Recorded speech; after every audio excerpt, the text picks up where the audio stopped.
Paz, irmãos, boa noite. Glória a Deus. Jesus é bom. Eu fiquei muito feliz com o convite do Júnior. Quando ele pediu para eu falar sobre Noé. Quem conhece a história de Noé sabe que a primeira coisa que nos remete é a família, é a casa. E aí logo meu coração ficou feliz, alegre, porque é um tema, é um assunto que eu amo. E aí, relendo o texto algumas semanas atrás, o Senhor confirmou isso no meu coração. Mas, como sempre, Deus faz do jeito que Ele quer e não como a gente quer. De domingo para cá, tudo mudou. Quero começar lendo o texto de Hebreus 11, verso 7, por favor. Eu vou ler aqui, eu estou usando a versão revista e atualizada. Se puder, se não, tudo bem. Aleluia.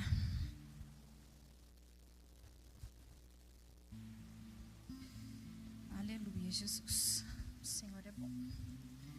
Hebreus 11, 7. Pela fé, Noé, divinamente instruído acerca dos acontecimentos que ainda não se viam, e sendo temente a Deus, aparelhou uma arca para a salvação de sua casa, pela qual condenou o mundo e se tornou herdeiro da justiça que vem da fé. Estão comigo, gente? Tem gente aí? Amém. E aí, como eu disse, de domingo para cá, o Senhor começou a mudar as coisas que eu já tinha construído dentro de mim. Eu li esse texto para nós darmos um pontapé inicial, mas eu não vou me deter nele. Eu quero agora, por favor, que a gente vá lá na história de Noé, que está em Gênesis, capítulo 6. Nós vamos ler aqui alguns versículos. Porque o que o Senhor me pediu para falar nessa noite, em primeiro lugar, nós vamos falar um pouco sobre os dias de Noé. Amém?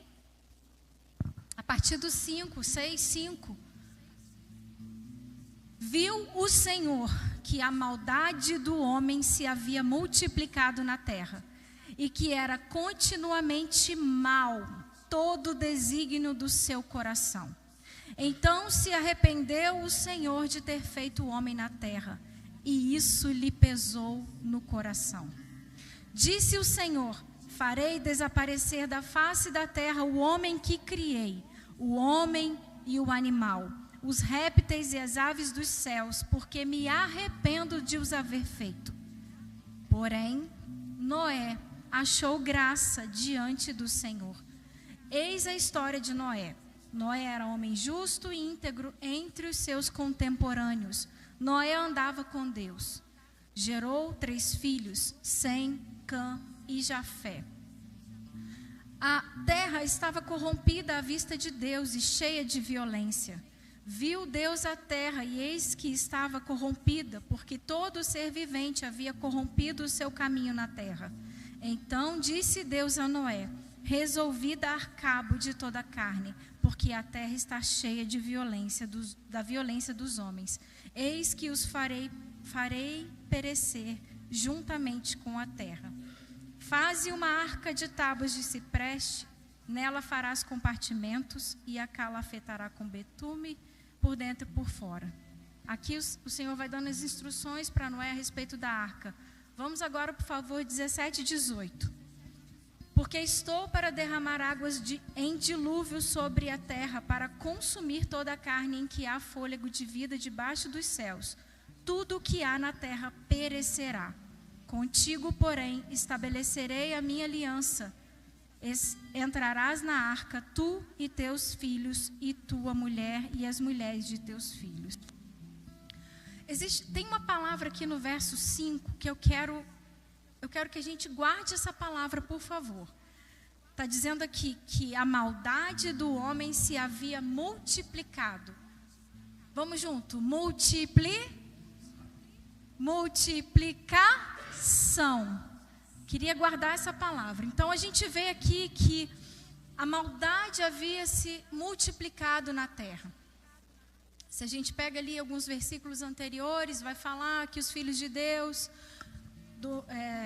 coabitavam com as filhas dos homens. E aí tem muitas interpretações, eu não vou me deter nisso. Mas os filhos de Deus, a gente entende que são os descendentes de Sete, os filhos e as filhas dos homens, as descendentes de Caim. E aí alguns estudiosos vão dizer que essa multiplicação da maldade é muita maldade. É estupro, eu esqueci o nome que se dá, mas é relação sexual com animais. Por isso, o desejo de Deus de exterminar, inclusive, os animais. Muita maldade na terra. Então, uma multiplicação de maldade gerou tristeza no coração de Deus. Quando fala ali, pesou-lhe o coração, está falando da tristeza do coração de Deus. O Senhor se entristeceu, Ele se arrependeu, Ele estava triste de ver a situação que a humanidade havia chegado. Ao ponto de de decidir trazer o dilúvio sobre a terra e acabar com todo mundo. Exceto um homem, exceto Noé e a sua família. Lá no verso 8 e 9, a gente lê que Noé achou graça diante do Senhor. É a primeira vez que na Bíblia a palavra graça aparece. E aqui ela quer falar sobre o quê? Sobre o favor de Deus. Noé encontrou favor diante do Senhor. Por quê? Porque Noé era um homem justo e ele era íntegro. Noé carregava integridade, Noé carregava justiça. Noé, a palavra também diz que Noé andava com Deus. Então, como eu disse, achou graça diante de Deus, ele achou favor. Justo e íntegro entre os seus contemporâneos, ele andava na contramão do mundo da sua época. Havia maldade, a maldade havia se multiplicado, mas Noé se mantinha íntegro e justo. Ele não era justo e íntegro porque tinha algum interesse, e sim por causa da semente que estava plantada nele através dos seus antepassados. Quem esteve aqui ou quem ouviu a palavra semana passada sobre Enoque, a gente vai ver naquela genealogia que Enoque era bisavô de Noé. E essa linhagem, ela vem, depois de Caim, Abel, vem através de Sete, que é o terceiro filho que o Senhor dá, terceiro que a Bíblia cita, né? A Adão e Eva. Quando Eva tem Sete, ela diz, recebi uma nova semente do Senhor. Então, Sete representa essa semente justa. E aí a gente vê que Noé, ele carrega essa semente de justiça, de integridade. Noé era justo e íntegro porque ele amava ao Senhor, ele amava a Deus. Ele não tinha interesse de nada porque ele nem sabia que as coisas iam acontecer. É interessante que quando a gente lê, Noé já tinha 500 anos quando o Senhor veio falar com ele, que o coração dele estava triste por causa da maldade do homem. Então, por 500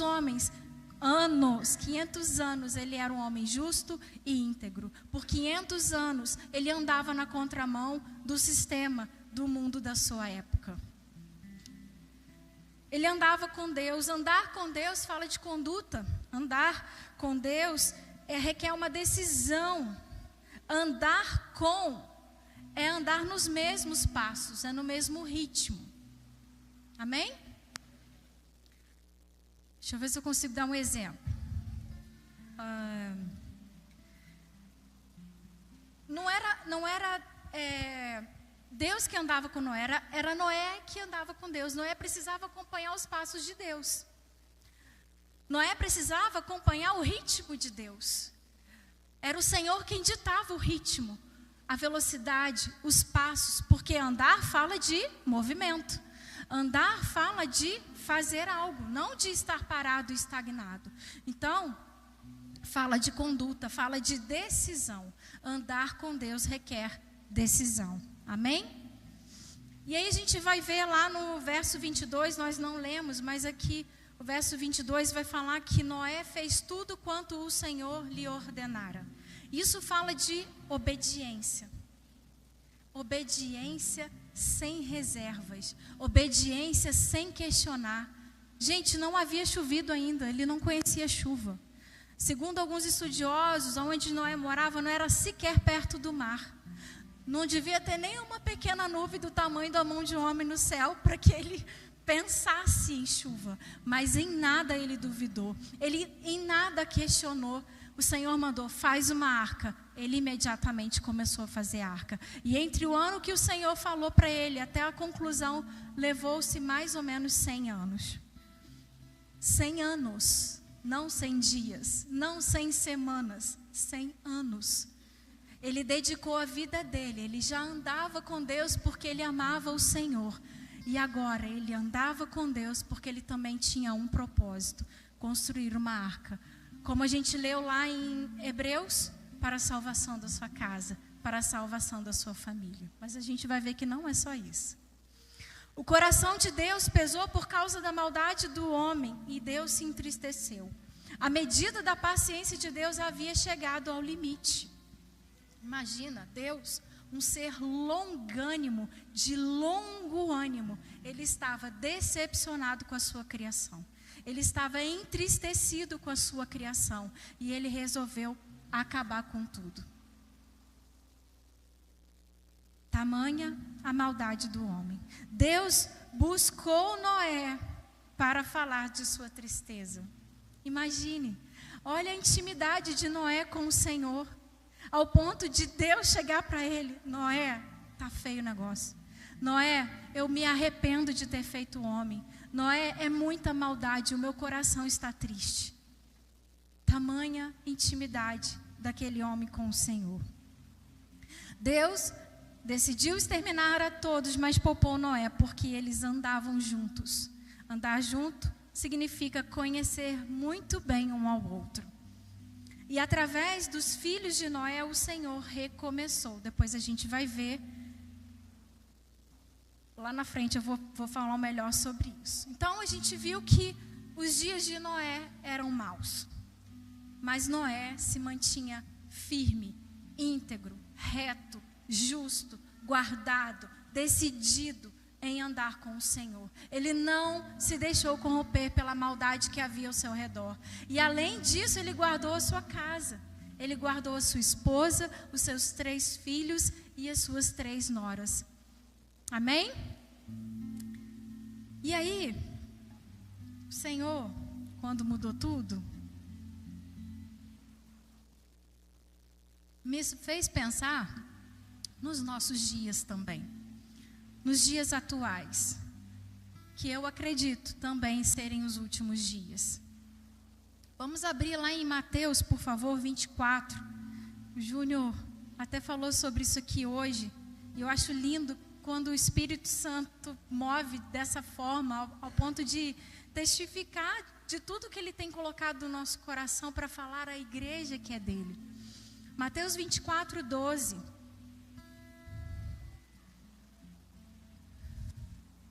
Amém. E por se multiplicar a iniquidade, o amor se esfriará de quase todos. Lembra da palavra? Multiplicação. No tempo de Noé, a maldade havia se multiplicado. Nos nossos dias, a palavra diz que a iniquidade está se multiplicando. E nós podemos testificar disso, não podemos? Iniquidade significa imoralidade, injustiça. A consequência da multiplicação da iniquidade é o amor de muitos, ou de quase todos, vai se esfriar. Queridos, a gente está vivendo isso. A gente está vivendo isso.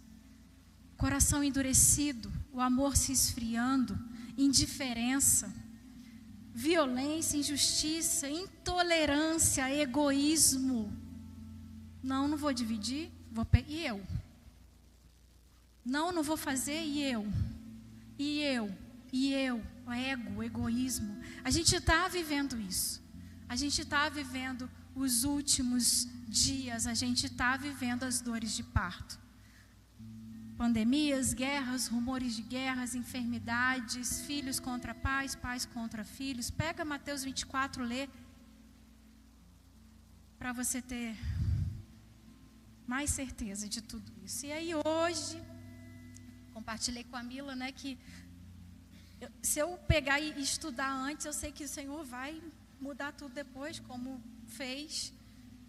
E aí hoje o Senhor me lembrou de outro texto que vai testificar sobre os nossos dias. Está em 2 Timóteo, capítulo 3. A segunda carta que Paulo escreveu ao seu filho amado Timóteo. Aleluia. Otto, fica de olho na hora para mim, meu bem. Eu nem trouxe o celular. 2 Timóteo 3, do 1 ao 5.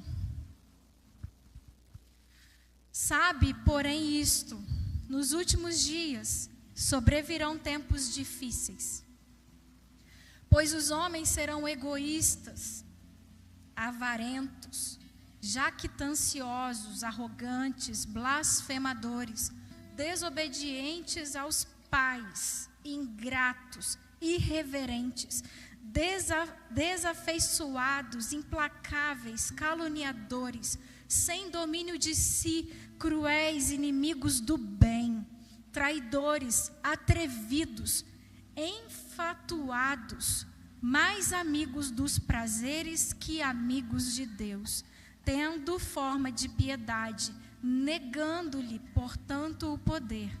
Foge também destes. Paulo está falando com seu filho, está instruindo Timóteo para que ele instruísse também a igreja de sua época sobre os últimos dias. E aí ele traz aqui uma lista de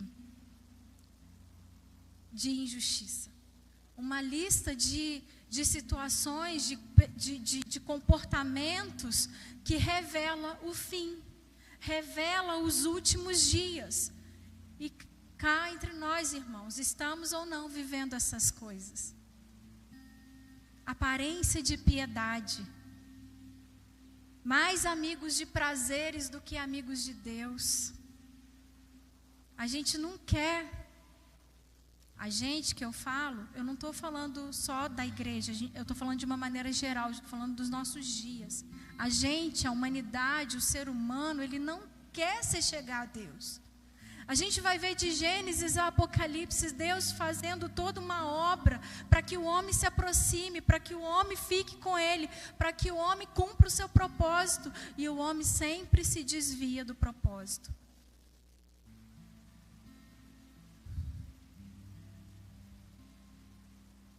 Como será que está a medida da paciência de Deus conosco? Como será que está a medida da paciência de Deus nos nossos dias? Como será que está a medida da paciência de Deus sobre nós? É só para refletir, porque realmente a gente não sabe. E aí o Senhor me fez lembrar, lá em João 10, um texto muito conhecido, que diz que o ladrão, o diabo, o nosso inimigo, Satanás, ele tem um propósito. Ele veio para matar, para roubar e para destruir a nós, criaturas de Deus, filhos de Deus, criados à semelhança do Senhor, à imagem e semelhança de Deus. Satanás nos odeia, ele quer nos destruir, ele quer nos matar. Esse é o propósito dele. E ele tem trabalhado firmemente para cumprir isso. E aí esses dias eu ouvi uma frase que eu tenho pensado nessa frase. A frase diz que o diabo quer nos distrair, porque nos distraindo, ele nos destrói. Nos distraindo, ele nos mata. Nos distraindo, ele nos tira do lugar onde nós devemos estar. Nos distraindo, ele nos tira do lugar de amizade com Deus. Nos distraindo, ele nos faz tirar os olhos de Deus. Quem aqui já não passou pela experiência como eu, de às vezes, vou acordar, vou ler a Bíblia, vou acordar, vou ler um livro, vou fazer meu devocional, vou orar, e aí acorda. Aí tem um negocinho lá do seu lado, lá da sua cama, que às vezes desperta, às vezes não, você põe no soneca.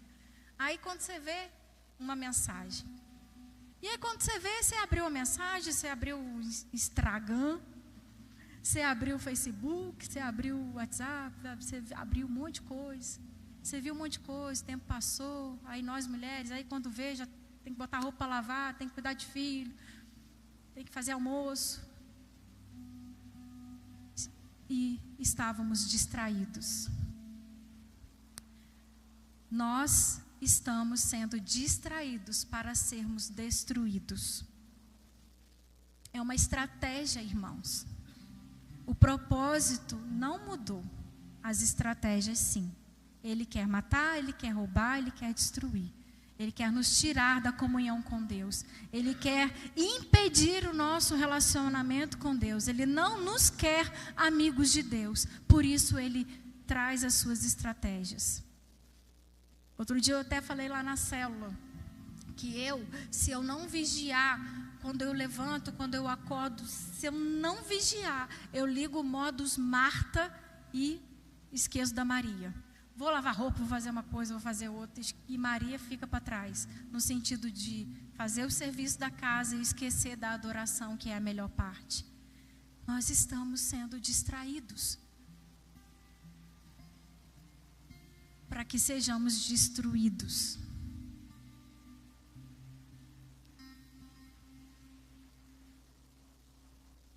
Vamos ler Mateus 24, do 36 ao 44. Para a gente ver uma coisa. Aleluia, Jesus. Mateus 24, do 36 ao 44.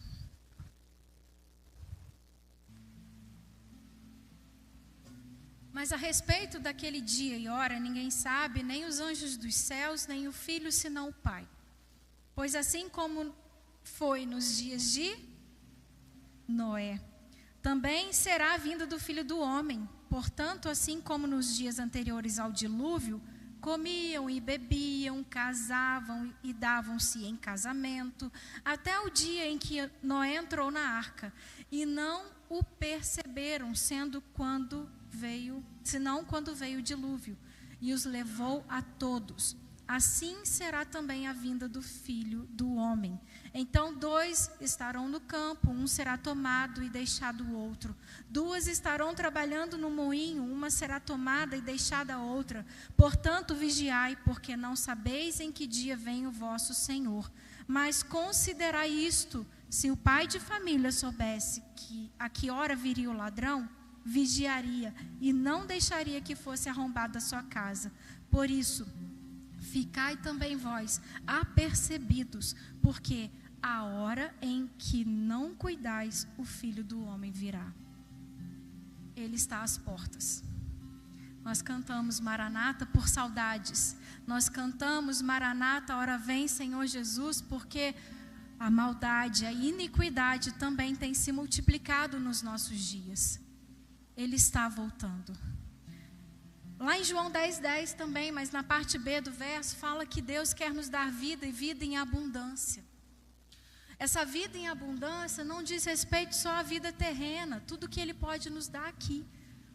Mas o Senhor não nos salvou só para sermos salvos. O Senhor não morreu na cruz, não derramou o seu sangue só para simplesmente eu ser salva. Há mais. A vida em abundância tem a ver com a vida eterna. Mas eu não posso pensar que eu estou salva, sentar, cruzar meus bracinhos, minhas perninhas e está tudo bem. Não. A vida com Deus é uma construção. A Bíblia fala, agora eu não vou lembrar da referência, que a nossa salvação ela precisa ser desenvolvida. Desenvolvei a vossa salvação. Acho que está em Efésios, não precisa. Nós precisamos desenvolver a nossa salvação. Isso tem a ver com andar com Deus. Isso tem a ver com santificação. Isso tem a ver com uma decisão firme. Isso tem a ver com conhecer o coração de Deus. Isso tem a ver com Deus chegar para mim e falar com que Ele tem se entristecido. Isso tem a ver com eu conhecer as tristezas do Senhor. Tamanha intimidade, tamanha devoção, tamanha fé. Porque tem que ter fé. Deus sempre quis que seus filhos governassem sobre a terra trazendo justiça. Isso a gente vê desde Gênesis 1, 26, 28. Quando ele diz... Não lembro. Gênesis 1. Aleluia, Jesus. E 28. E Deus os abençoou e lhes disse: sede fecundos, multiplicai-vos. Lembra da palavra? Multiplicação. Multiplicai-vos. Enchei a terra e sujeitai-a, dominai sobre os peixes do mar e tal, tal, tal. O Senhor quer que nós multipliquemos, enchemos a terra. Desde o princípio de todas as coisas, o Senhor quer isso. Porque quando a gente vai ler lá em Gênesis 9, 1, olha que legal.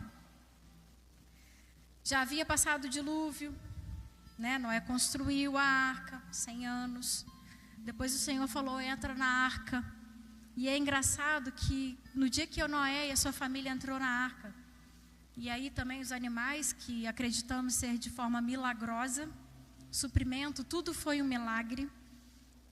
A Bíblia vai falar que por 7 dias a porta da arca ficou aberta. 7 dias. Só depois então o Senhor fechou a porta da arca. Quem fechou foi o Senhor. Mas lá em Gênesis 9, no verso 1, o Senhor fala assim a Noé: e a seus filhos, sede fecundos, multiplicai-vos e enchei a terra. O desejo do Senhor é o mesmo. O desejo do Senhor não mudou. Por que ele disse isso para os filhos de Noé, Sem, Cã e Jafé? Porque eles também carregavam a semente da justiça e da retidão. Eles tinham o pai como exemplo. E é engraçado quando a gente vai estudar, alguns estudiosos afirmam que inclusive Adão estava vivo nos tempos do pai de Noé, de Lameque. Então imagina, gente, Adão vivo, 930 anos, contando como era no jardim, contando como era na viração do dia, contando a cilada que ele e Eva caíram e perderam o que mais de precioso eles tinham. Então havia uma semente de bondade que os filhos de Noé carregavam. Por isso o Senhor disse também para eles: enchei a terra, multiplicai. Com o quê? Com o que vocês têm, com a justiça, com a retidão. Amém? E aí, 2 Pedro 2,5 vai dizer que Noé, ele era um pregador da justiça. Isso nos faz entender que enquanto construía a arca, Noé pregava a justiça. Aquele povo que morreu, acredito que Noé teve a oportunidade de falar. Noé teve a oportunidade de dizer: vai acontecer algo, vai vir o dilúvio, vai morrer todo mundo. Eu estou fazendo uma arca, é para salvação. Eu acredito que aqueles 7 dias, depois que Noé e sua família entraram, poderia ser uma brecha para quem quisesse entrar. Porque Deus é bom. Deus não tem prazer na morte dos justos e nem dos injustos.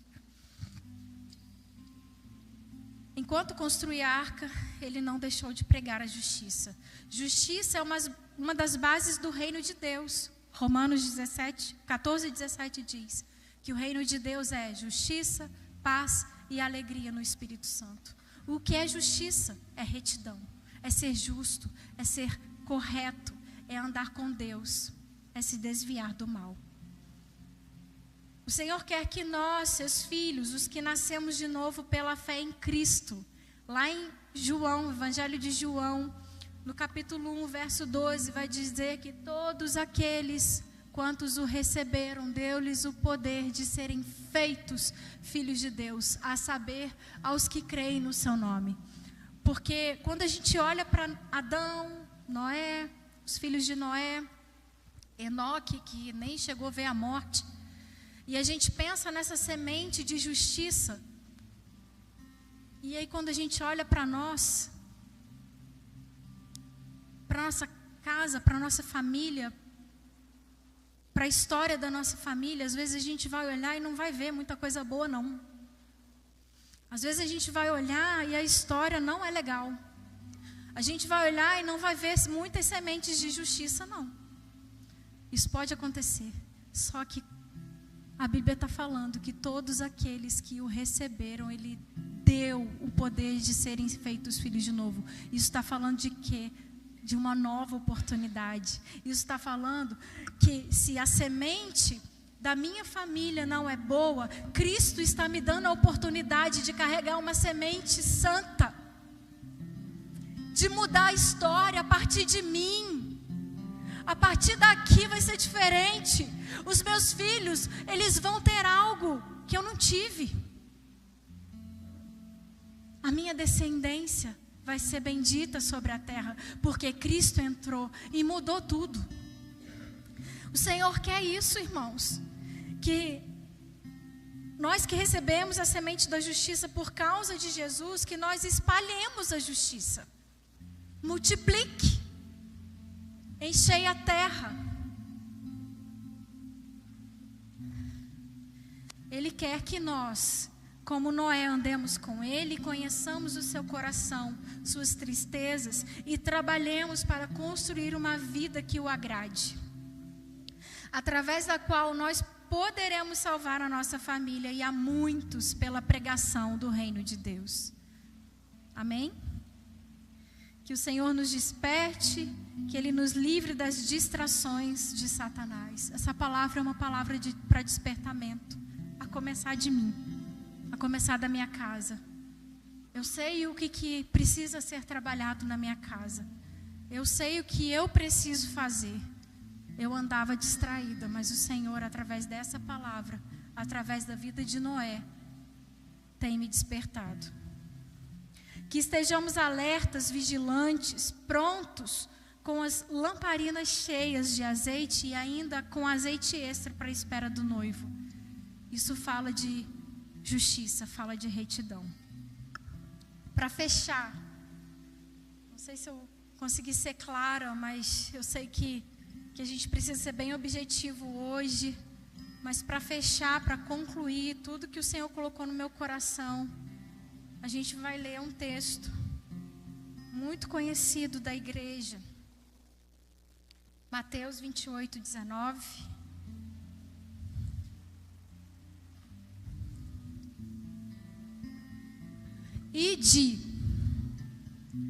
Portanto, fazei discípulos de todas as nações, batizando-os em nome do Pai, do Filho e do Espírito Santo, ensinando-os a guardar todas as coisas que vos tenho ordenado, e eis que estou convosco todos os dias até a consumação do século. Multiplique aquilo que você recebeu, aquilo que você tem.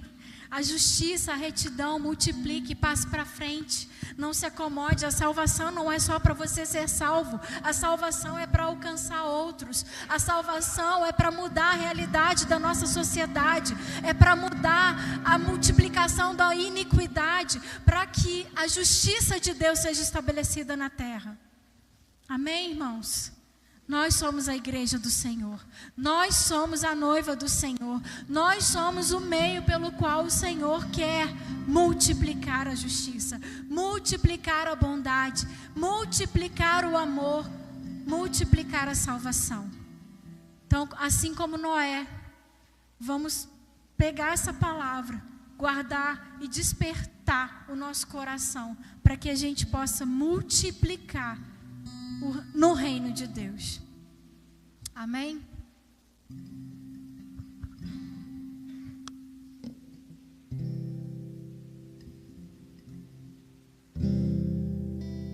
As minhas lágrimas estão a ser